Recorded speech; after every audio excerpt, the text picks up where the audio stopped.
the beginning of medicine was shamanism. The word is of Siberian origin, but it covers a reality present in the medical history of all continents. From the Australian aborigine to the Amerindian medicine man, via the kahuna from Hawaii, the Japanese Miko, or the bombo Tamang from Nepal.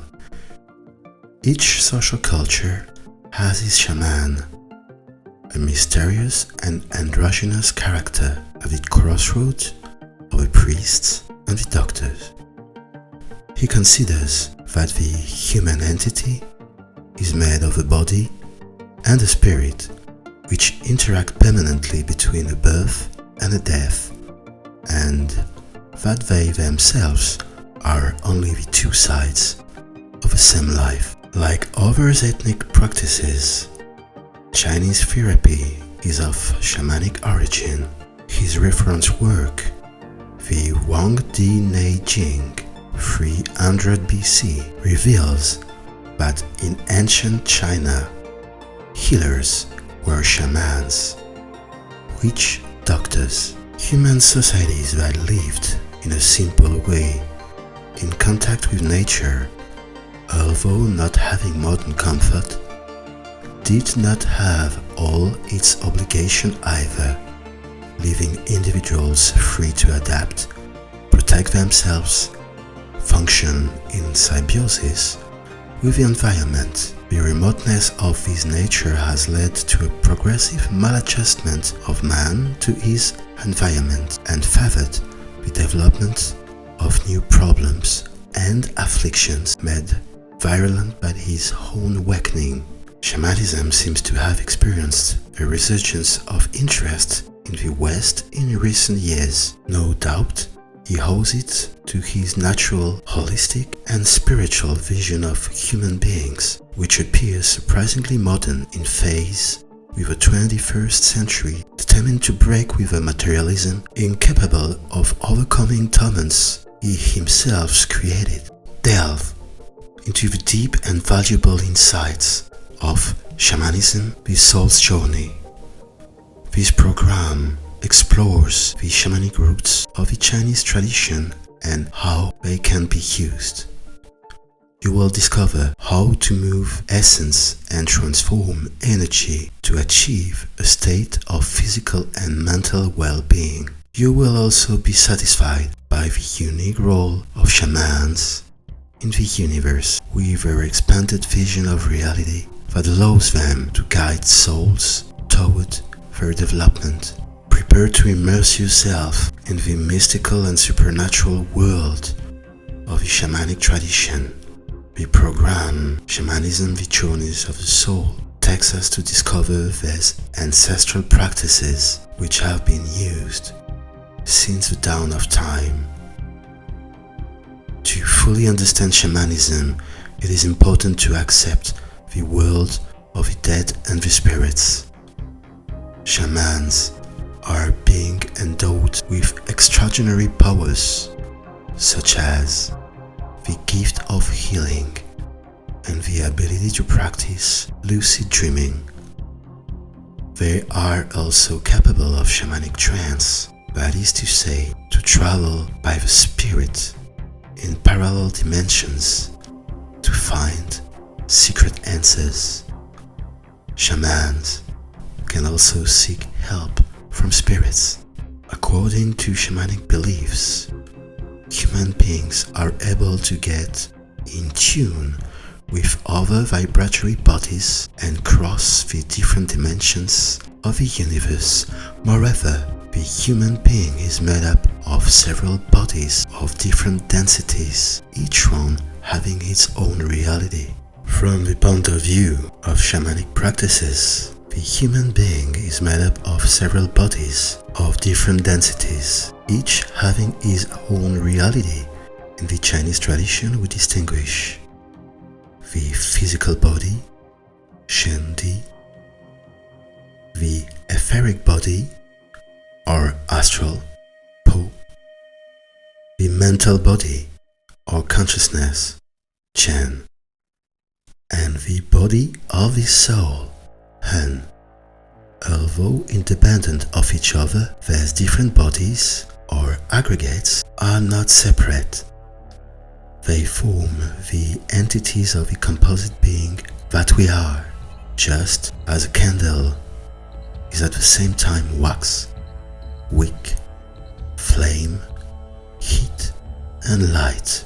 The soul is the root of consciousness, and if the soul escapes, the roots of reason and feeling are severed.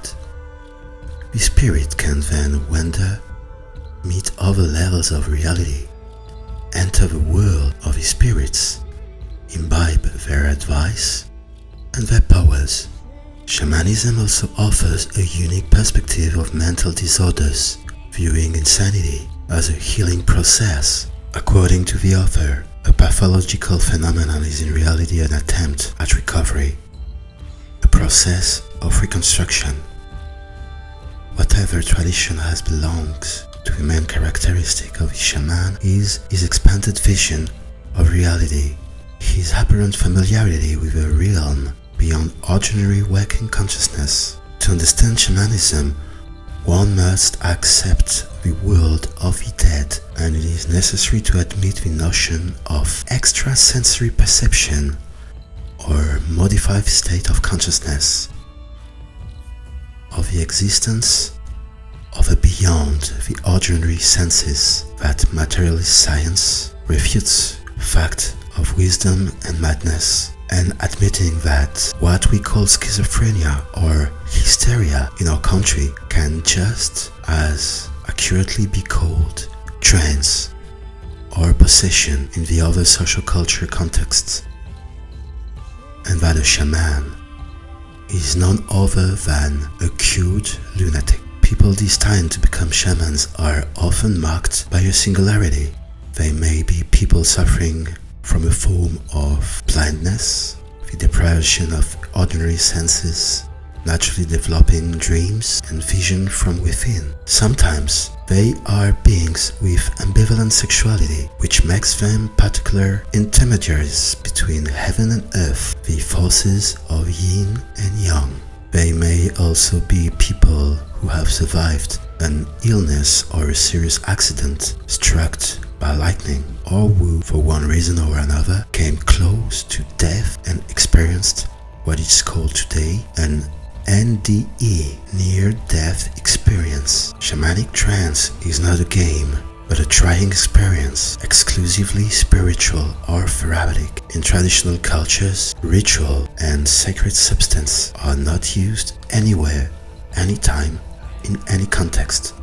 The product is consumed according to a strict cultural code, and it is used for a specific purpose. At the top of the spectrum of incarnated spaces, the human being is theoretically able to tune in to other vibrational bodies. This is what the shaman does when he vibrates one of his body to enter into communication with the spirit of other forms of life. This communication is not done in a language similar to that of the mental body, because each body has its language, which words cannot describe.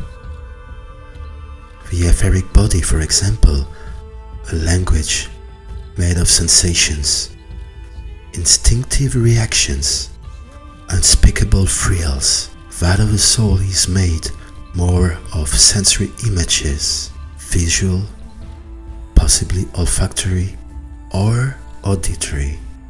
The human being is not an autonomous entity, but the plaything of forces which exceed it. Starting from this vision, the shaman has no powers of healing by himself. This can only come from the natural forces which flow into him or manifest themselves through him. Primitive tribes, like those of the Ashwar Indians, only go hunting if they have had the appropriate dream. The culture encourages men to tell each other their dreams every morning before deciding on their activity of the day. Traditional Chinese practice regards dreaming as the expression of the activity of the soul, Han, which is itself the source of our consciousness, Chan. Consciousness follows the movements of the blood and sinks into the dream world.